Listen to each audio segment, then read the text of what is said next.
Hey guys, Silas here. Welcome back to my channel. And as you've seen in the title, in today's video, I'm gonna be giving you my favorite summer books.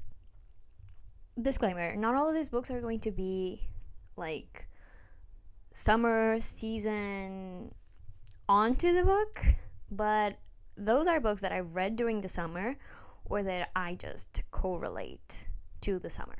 I have around 15 books. Some of them are in series, others are standalones, but yeah, we're gonna get through that. Firstly, I'd like to start with the biggest pile that I have. It's summer books, because summer is obviously romance. We love romance during summer, and that's why we're here. So, I'm going to start with the queen of summer reads, which is Emily Henry. I don't know if you've seen, but recently I posted a video reading Emily Henry books, and yeah, the woman writes for the summer, and I've read five of her books. These are the two that I correlate the most to summer. Even though People We Meet on Vacation is also a good summer rec, I didn't really enjoy that book, so I don't think it would be the best experience. These two are pretty good, but talking about Happy Place. Happy Place is a book about a couple.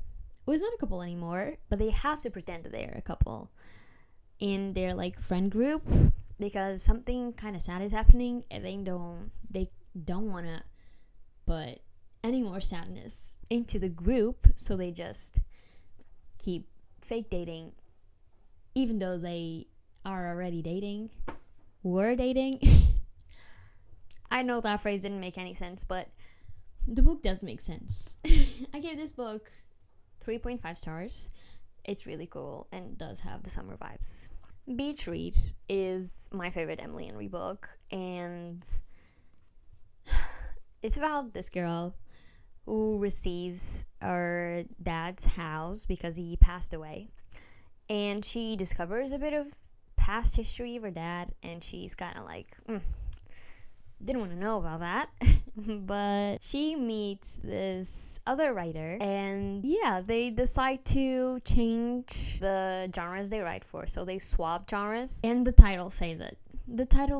It's Beach Read. You have to read this at the beach. Very easy reads. Emily Henry always writes super easy reads that you're just enjoying yourself laying on the beach. It's cool. This book, I have the Portuguese version, but it's Carrie Soto is back. Do I need to say anything? Taylor Jenkins Reid is simply an amazing writer, and Carrie Soto is back is about this tennis player that is retired but goes back into tennis, and it's about a relationship with her dad, a romantic relationship she gets into. It's literally amazing. And if you've watched Challengers, I know I've seen a lot of people being like, oh my god, if you watch Challengers, read this book. If you've watched Challengers in the throuple kind of way, maybe don't.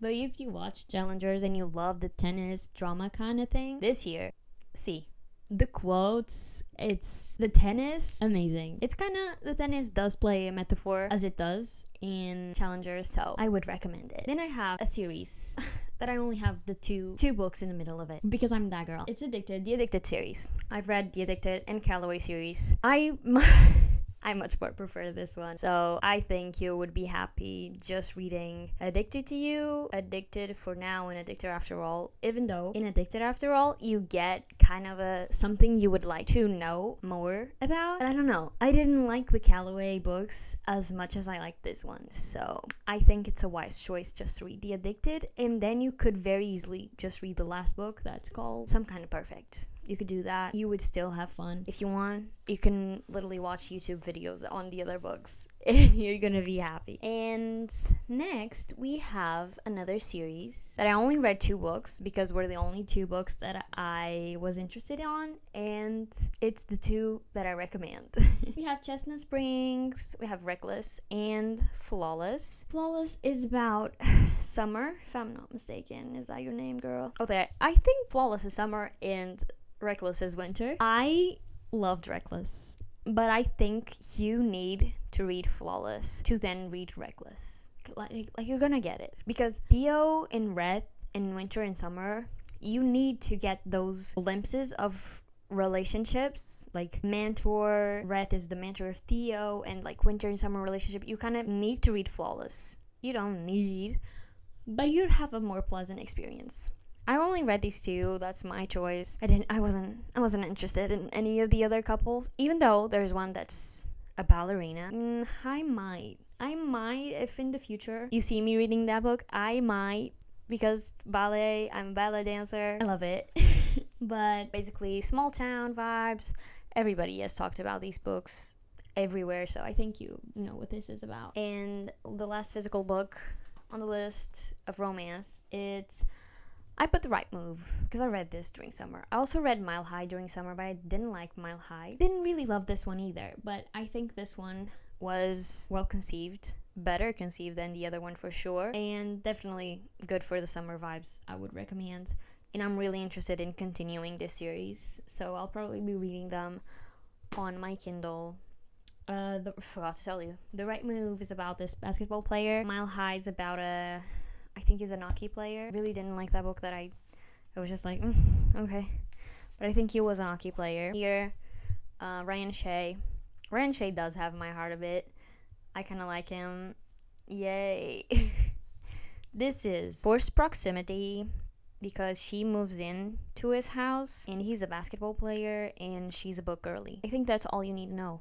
That's all you gotta know to read this book. But the vibes, immaculate vibes. And the book is sincerely a bit big, like too long for what it is. But if you're really a character-driven person, you're gonna love this. And if you like sports romance,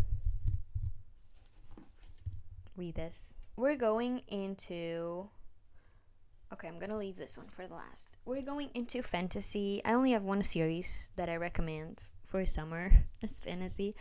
First, because I'm not the biggest fantasy reader. I want to start getting more into fantasy. So if you guys have recommendations for me, I'd like that. I'd be very happy to have those. The Powerless trilogy is my recommendation for this summer. It's going to have 2 more novellas, so this is kind of incomplete. I'm gonna put this down, and I'm gonna hold the first book only. I think this is the first book of the series, and I think it's the best one. Even though I also gave 5-star to the last one, this one is life-changing.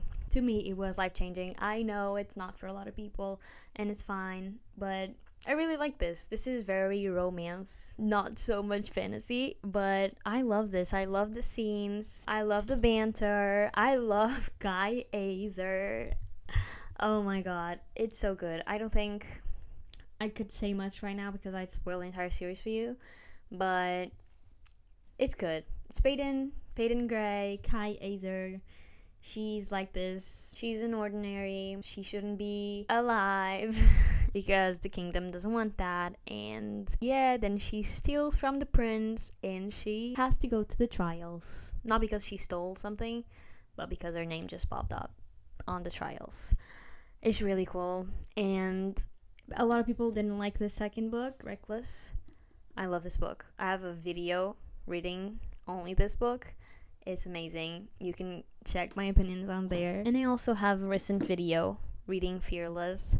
Sad. Almost cried. But the good thing about these books are that you'll eat them up. Like, they're so addicting. You're like, oh my god, I just want to know what's going to happen next. I would give it a try if you haven't. So yeah.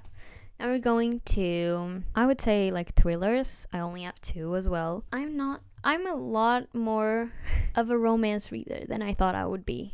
At least a romance recommender than I thought I would be.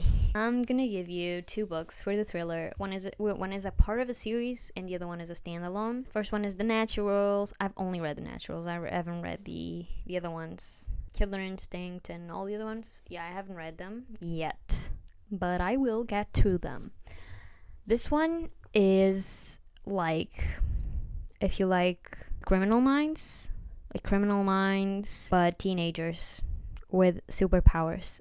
It's not really superpowers, it's just special abilities. And if you like a love triangle, that will make you crazy because she won't choose. Like, you want her to choose one, and then she goes to the other, and then you're like, no, what the fuck? And I don't know what happens because I haven't read the other books, but like, if I happen to read the other books, I will have to reread this one to get my thoughts straight about it. But the crime part of it is really cool, and there's the plot with twists that they get you, and you love that. And the other one is the reappearance of Rachel Price. So Rachel Price disappears, and when they're making a documentary about her, she reappears. No, but the plot is plotting in this one, because you're like, wow. I'm not gonna say a lot about this one because you need to go into this as blindly as possible. Like, you just know that they're making a documentary and Rachel is back. It's crazy. Okay, now on to the more literary fiction. I've read a lot of literary fiction. Not a lot. I've read some literary fiction, but I think the literary fiction I read is really sad. So when we are in summer, we want cool summer vibes. And even though one of these books is really sad. Not really sad, but it's like, okay. I'm not gonna talk about them. I'm just gonna show you. First one is Crying in H Mart. This is a memoir by Michelle Zauner. She's from Japanese Breakfast. They have really cool songs. You gotta listen to them. Gotta listen. And this book, it's a lot about food and how she remembers her mom through, like, her mom was never someone who said I love you, or was like very, I don't know. Well, she wasn't that person. Like, you know, people like to say I love you and hug you and all of that, but her mom was someone who cooked a lot, and who cooked this Korean meals. And every time she's in H Mart, you know, looking at the ingredients and everything, it's very nostalgic, and it's kind of sad because, you know, her mom is not there anymore and she's remembering all of it. But this is a good summer book if you're one of those girls or boys or people who like to stare at the wall for 10 hours just thinking, what will I do when my mom is not here anymore? You'll probably have to read this book. This opens a lot of portals in your mind. At least it did in mine. And now we're going to my favorite book of the last year. I don't know if it's the favorite book of last year, but it's one of them. It is Tennis Lessons. What I love about this book is the structure. I'm a sucker for structure. I need like books structured in different ways, and this is like diary entries, but in second person, and you're living that life. As long as you're reading it, you're gonna be living your life, and it's honestly life-changing. And I'd like to reread this because first when I looked at this cover, I was like, fun, friend group, no. But whatever this book has, like, I want you to go into it blindly. I always say that, like, go into it blindly, la la la la. Go into it blindly. Just know it's written second person in diary entries, and maybe I would tell you. Let's see if it has trigger warnings on the start, because there's one scene here that was like, maybe not. Maybe don't do that. Okay. It's not. If you're easily triggered by things, maybe check the trigger warnings before reading Tennis Lessons. But I will tell you, this book changed me as a person. And there's a best friend in this book who I know a lot of people might forget about or get after her. It's amazing. She is amazing, and I love it, and life-changing. And now, the last books I'm going to talk about, I don't have physically, it's just a series that I also think is very summer. And it's also for the Tumblr girls from, 2015? I don't know. But the series is, I have on a post-it. I'm going to put the picture here. All for the Game. I've only read the 3 first books because I don't want to get into the third one because it's gonna be the fourth one because it's gonna be sad, and it's another point of view, and I don't know. But Nora, the writer, has said she might be writing a fifth book. Oh my god, she's writing a fifth. Jesus, she's writing a 5th book, and I don't know if I'll be able to get through that.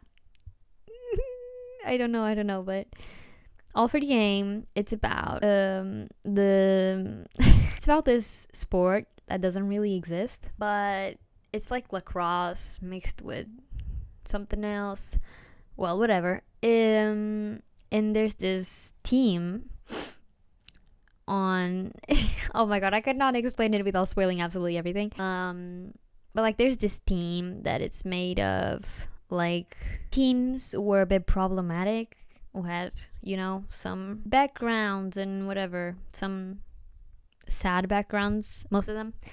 And then there's Neil, was the main character who just moved into this city, and he got picked by the team. He's a really great player, and the story starts there. And truly, the characters are so deep. Like I